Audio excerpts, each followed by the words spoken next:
अमावस्या और पूर्णिमावस्या, दो बहनों की कहानी। कहानी बहुत ही रोचक है। आप लोगों से रिक्वेस्ट है, कहानी को लास्ट तक देखें। किसी राज्य में एक राजा रानी थे। उनकी दो बेटियां और दो बेटे थे। उनकी एक बेटी का नाम अमावस्या और दूसरी बेटी का नाम पूर्णिमावस्या था। पूर्णिमावस्या बहुत ही धार्मिक स्वभाव की थी। वे हमेशा पूजा पाठ किया करती और गाय की सेवा किया करती थी और घर का सारा काम करती थी। और अमावस्या की पूजा पाठ में कोई रुचि नहीं थी। वे कभी भी पूजा पाठ नहीं करती थी और ना ही कोई काम किया करती थी। लेकिन दोनों बहनें एक दूसरे से बहुत प्यार करती थी। लेकिन राजा रानी का व्यवहार पूर्णिमावस्या के प्रति अच्छा नहीं था। वो अमावस्या को चाहते थे और अपने दोनों बेटों को प्यार करते थे। धीरे धीरे समय निकलता है। राजा रानी के बच्चे बड़े हो जाते हैं और राजा अपने दोनों बेटों का विवाह कर देते हैं और राजा की बेटियां भी बड़ी हो जाती हैं। फिर सब राजा से कहते हैं, इनका भी विवाह कर दीजिए। राजा ने कहा, हाँ ठीक है, विवाह तो करना है। फिर रानी ने राजा से कहा कि पूर्णिमावस्या का विवाह किसी बड़े घर में मत करना, क्योंकि इसे तो काम करना पसंद है, गाय की सेवा करना पसंद है, भजन कीर्तन तथा कहानियां सुनना पसंद है तथा पूजा पाठ करना पसंद है। अगर ये बड़े घराने में गई तो ये सब नहीं कर पाएगी, इसलिए इसकी शादी किसी गरीब घर में कर दीजिए। राजा ने कहा ठीक है और राजा पूर्णिमा के लिए रिश्ता तलाशने लगे और अंत में गरीब घर में राजा ने पूर्णिमा का विवाह तय कर दिए। तब रानी ने कही, महाराज, अमावस्या भी तो शादी का योग है, इसके लिए भी वर देखिए और दोनों बहनों का विवाह साथ साथ कर दीजिए। राजा ने उसी गांव के राजा के बेटे के साथ अमावस्या का विवाह तय कर दिया। राजा ने रानी को बताया तो वह बहुत खुश हुई और मन में सोचने लगती है कि अब देखते हैं कि पूर्णिमा गरीब के घर कैसे रहती है, बहुत पूजा पाठ करती है, इसके भगवान इसके क्या मदद करते हैं। फिर समय आने पर राजा ने अपनी दोनों बेटियों का विवाह कर दिया। अमावस्या को बहुत धन और दौलत दिया, लेकिन पूर्णिमा को कुछ भी नहीं दिया। पूर्णिमा के भाई भाभी उससे बहुत प्यार करते थे, क्योंकि वो अपने भाइयों का काम में हाथ बटाती थी और अमावस्या उन पर रोब जमाती थी। फिर अमावस्या और पूर्णिमावस्या दोनों अपने अपने ससुराल चली गई।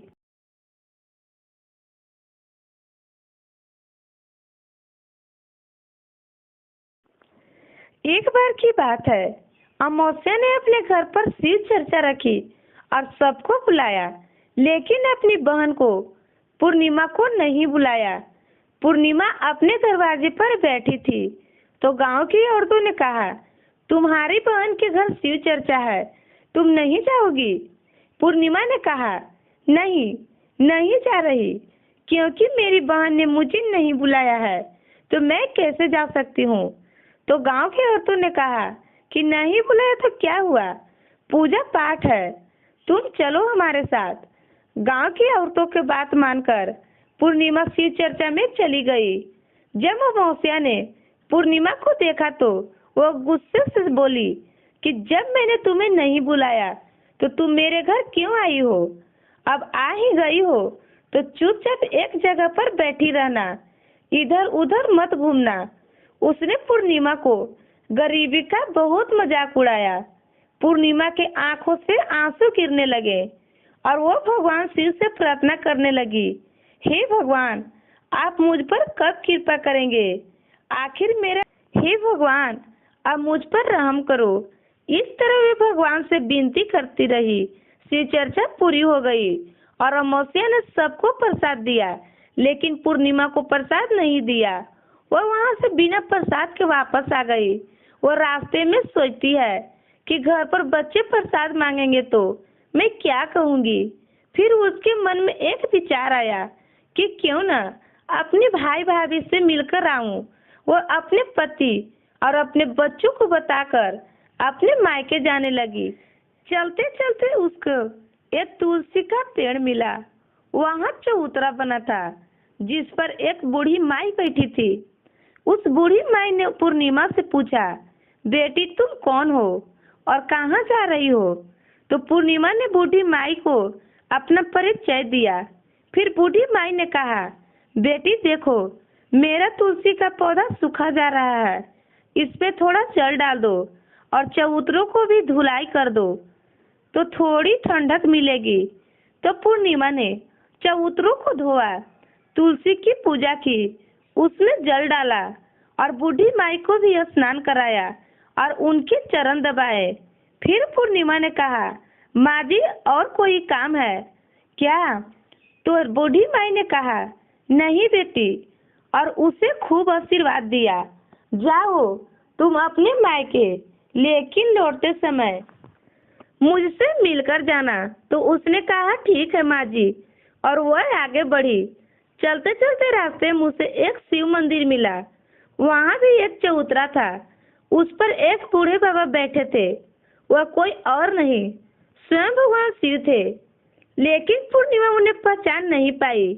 बूढ़े बाबा ने कहा, तुम कौन हो बेटी? तो पूर्णिमा बोली, क्या बात है बाबा? बाबा ने कहा, बेटी तुम इस मंदिर की साफ सफाई कर दोगी? बहुत गंदा है, और चबूतरा भी धो देना, और मेरे नहाने के लिए 2 बाल्टी पानी भर देना, तो तुम्हारा बहुत एहसान होगा। पूर्णिमा ने खुशी खुशी सब काम कर दिया और भगवान शिव का पूजा की। थोड़ा और आगे चली तो उसे काली माँ का मंदिर मिला। काली माँ भी एक बूढ़ी रूप में बैठी थी। काली माँ ने कहा, बेटी कौन हो तुम? तो पूर्णिमा ने अपना नाम बताया और कहा, क्या बात है माँ जी? तो बूढ़ी माँ ने कहा, बेटी यहाँ सब पूजा पाठ करते हैं और चले जाते हैं, कोई मंदिर साफ नहीं करते हैं। देखो मंदिर कितना गंदा हो गया है, जरा इसकी साफ सफाई कर दो। पूर्णिमा ने कहा, मंदिर की सफाई मैं कर देती हूँ। और पूर्णिमा ने मंदिर की साफ सफाई की, माँ का श्रृंगार किया, पूजा की। उसके बाद बूढ़ी माँ को स्नान कराया और हाथ पैर दबाए। फिर वे आगे बढ़ी तो एक नदी मिली। वहाँ भी एक बूढ़ी माँ बैठी थी। वो कोई और नहीं, गंगा माई थे। उन्होंने कहा कि बेटी कौन हो तुम? तब उसने अपना नाम बताया और फिर बूढ़ी माई ने कहा, बेटी यहाँ सब स्नान तो करते हैं पर कोई साफ सफाई नहीं करता, तुम यहाँ साफ सफाई कर दो। उसने वहाँ भी सफाई कर दी। फिर वह बूढ़ी माई भी उसे आशीर्वाद दिया। फिर वो नाव में बैठकर नदी के उस पार जाती है। नाव में फूल बिछे होते हैं और फूलों के नाव में बैठकर अपने मायके पहुंच जाती है। भाई भाभी पूर्णिमा को देखकर बहुत खुश होते हैं और उसकी खूब खातिरदारी करते हैं। फिर सब खूब बातें करते हैं। सुबह जब ननद जाने को तैयार हुई तो भाभी ने एक लाल साड़ी दी और कहा, ननद जी इस साड़ी को पहन लो और हाँ जल्दी जल्दी आया करो, बहुत दिनों के बाद आती हो। तो ननद ने कहा, ठीक है भाभी, आप जब भी मुझे बुलाओगी मैं चली आऊंगी। फिर पूर्णिमा ने लाल साड़ी पहन ली और श्रृंगार कर ली। भाभीओं ने थैला भरकर उसे धन और गहने दिए। पूर्णिमा घर से निकल गई। चलते चलते रास्ते में वही नदी मिली और नाव भी।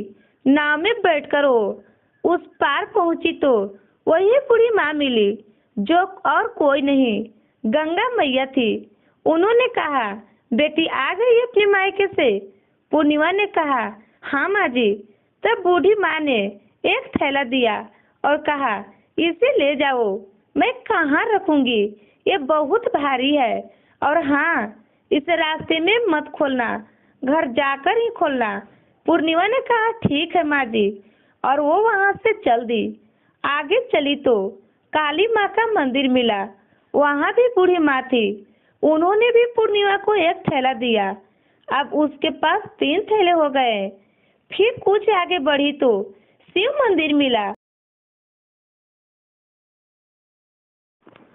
वहां भगवान शिव बूढ़ा के रूप में बैठे थे। उन्होंने भी उसे एक थैला दिया। वह थैला लेकर आगे बढ़ी तो तुलसी माँ मिली। उन्होंने भी एक थैला दिया। अब पूर्णिमा अपने घर पहुंच गई और वह पांचों थैलों खोलने लगी। सबसे पहले उसने अपने मायके का थैला खोला। उसमें खाने पीने का चीजें, कपड़े वगैरह थे। उससे खाने की चीजें और दूसरा थैला जो गंगा माँ ने दिया उसे खोला तो उसमें सोना चांदी भरा था। तीसरा थैला जो काली माँ ने दिया उसमें 16 श्रृंगार भरा था। चौथा थैला जो भगवान शिव का था उसमें सब खुशियां थी, धन संपत्ति सब कुछ था। पांचवा थैला तुलसी माँ का था। उसे खोला तो उसमें चावल गेहूं सब अनाज भरा था। पूर्णिमा के घर अब किसी भी चीज की कोई कमी नहीं थी। धन संपत्ति से भंडार से उसका घर भर गया था। पूर्णिमा खुशी खुशी रहने लगी। एक दिन पूर्णिमा सोची, क्यों न मैं शिव चर्चा कराऊं। फिर पूर्णिमा ने शिव चर्चा रखी तो सबको बुलाया। वही अपनी बहन के घर भी बुलावा भेजा। जब मौसी अपनी बहन के घर आई तो उसने पूर्णिमा के घर इतना संपत्ति देखकर आश्चर्य रह गई। फिर मौसिया ने पूछा कि तुम्हारे घर इतना धन दौलत कैसे हो गया। तो पूर्णिमा ने कहा, देखो बहन, तुम शिव चर्चा रखी तो मुझे नहीं बुलाया। तुम्हारे घर गई लेकिन तुमने प्रसाद नहीं दिया। फिर तुम्हारे घर से आने के बाद मैं मायके चली गई। फिर सब बात उसने अमावस्या को बता दी।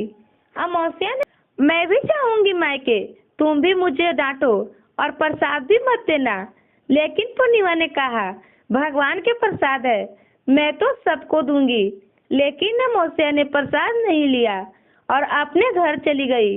जाने के बाद बच्चों से कहकर अपने मायके के लिए चली गई। चलते चलते उन्हें तुलसी माँ मिली। उन्होंने कहा, बेटी इस चबूतरे को धो दो और तुलसी में पानी डाल दो।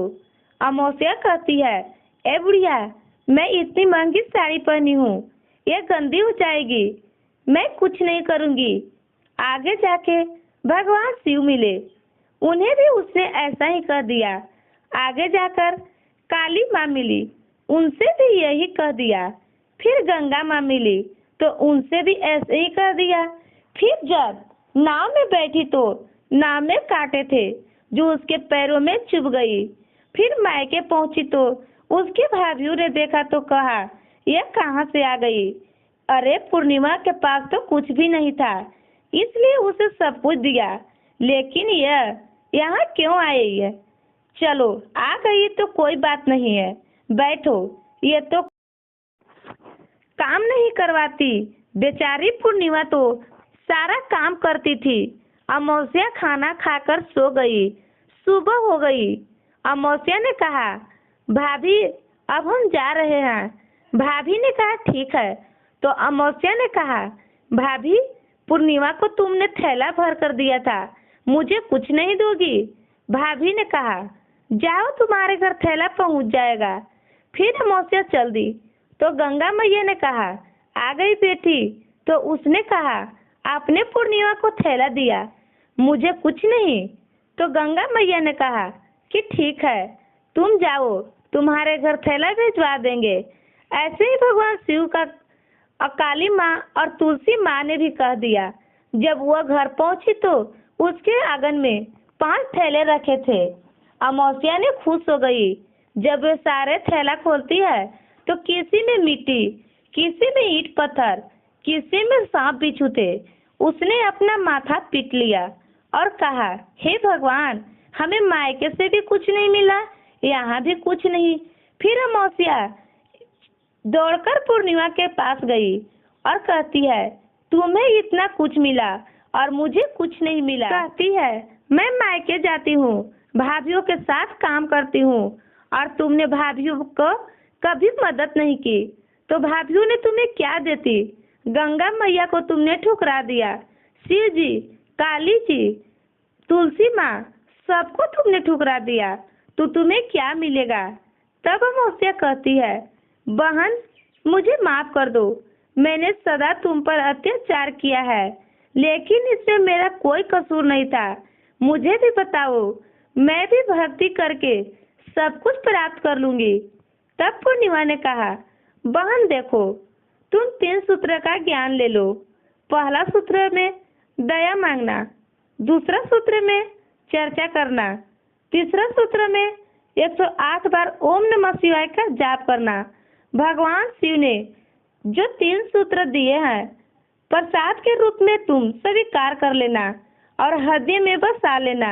मैंने सच्चे मन से भगवान का पूजा पाठ किया, सबकी मदद किया, सबका काम किया, इसलिए भगवान मुझे सब कुछ दिया और तुम्हारे पास जो भी था वो भी खत्म हो गया। अमावस्या अपने घर आ गई और वे पूजा पाठ करने लगी, भगवान शिव से माफी मांग ली। तो दोस्तों, आप लोगों की कहानी कैसी लगी?